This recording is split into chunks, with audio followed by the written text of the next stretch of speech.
Formula 4 car பந்தயம் நடைபெறவுள்ளதையொட்டி உதயநிதி ஸ்டாலினுக்கு A.R.. Rahman வாழ்த்து தெரிவித்துள்ளார். தமிழ்நாடு விளையாட்டு மேம்பாட்டு ஆணையம் ஏற்பாட்டில் சென்னையில் நாளை மற்றும் நாளை மறுநாள் மதியம் 12 மணி முதல் இரவு 10 மணி வரை ஃபார்முலா 4 கார் பந்தயம் நடைபெறவுள்ளது.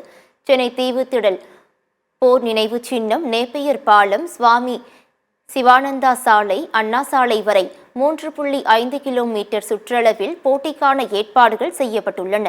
இந்த நிலையில் ஃபார்முலா 4 கார் பந்தயம் நடைபெறவுள்ளதையொட்டி உதயநிதி ஸ்டாலினுக்கு ஏ.ஆர். ரஹ்மான் வாழ்த்து தெரிவித்துள்ளார்.